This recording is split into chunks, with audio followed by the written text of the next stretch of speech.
ಎಲ್ಲರಿಗೂ ನಮಸ್ಕಾರ. ಓಂ ನಮಃ ಶಿವಾಯ. ಇವತ್ತು ನಾನು ಅಕ್ಕಮಹಾದೇವಿಯವರ ಅಷ್ಟವಿಧಾರ್ಚನೆಯ ಮಾಡಿ ಎಂಬ ವಚನವನ್ನು ಓದಲಿದ್ದೇನೆ. ಅಷ್ಟವಿಧಾರ್ಚನೆಯ ಮಾಡಿ ಒಲಿಸುವೆಯೇ ಅಯ್ಯ, ನೀನು ಬಹಿರಂಗ ವ್ಯವಹಾರ ದೂರಸ್ಥನು. ಅಂತರಂಗದಲ್ಲಿ ಧ್ಯಾನವ ಮಾಡಿ ಒಲಿಸುವೆನೇ ಅಯ್ಯ, ನೀನು ವಾಗ್ಮನಕ್ಕತೀತನು. ಜಪಸ್ತೋತ್ರದಿಂದ ಒಲಿಸುವೆನೇ ಅಯ್ಯ, ನೀನು ನಾದಾತೀತನು.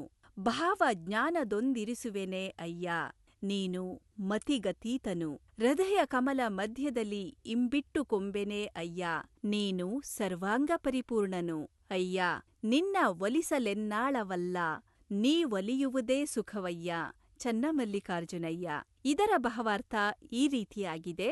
8 ವಿಧಗಳಿಂದ ಪೂಜಿಸಿ ನಿನ್ನನ್ನು ಒಲಿಸಿಕೊಳ್ಳೋಣವೆಂದರೆ ಲೋಕದ ಬಾಹ್ಯ ವ್ಯವಹಾರದಿಂದ ದೂರವಾಗಿರುವೆನಯ್ಯ. ಒಳ ಮನಸ್ಸಿನಲ್ಲಿ ಧ್ಯಾನ ಮಾಡಿ ಒಲಿಸಿಕೊಳ್ಳೋಣವೆಂದರೆ ನೀನು ಮಾತಿಗಾಗಲಿ ಮನಸ್ಸಿಗಾಗಲಿ ಮೀರಿದವರು. ನಾನಾ ಜಪ ತಪ ಸ್ತುತಿಗಳಿಂದ ನಿಮ್ಮನ್ನು ಒಲಿಸಿಕೊಳ್ಳೋಣವೆಂದರೆ ನೀವು ನಾದಕ್ಕೂ ಅತೀತನಾದವರು.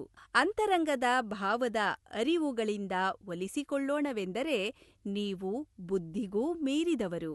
ನನ್ನ ಹೃದಯ ಸ್ಥಳದಲ್ಲಿಟ್ಟು ಸಮೀಕರಿಸಿಕೊಳ್ಳೋಣವೆಂದರೆ ನನ್ನಲ್ಲಿಯೇ ನೀನೇ ನೀನಾಗಿಹೇ ಅಂದಮೇಲೆ ನಿನ್ನ ಒಲಿಸಿಕೊಳ್ಳುವುದು ನನ್ನ ಕೈಲಾಗದು.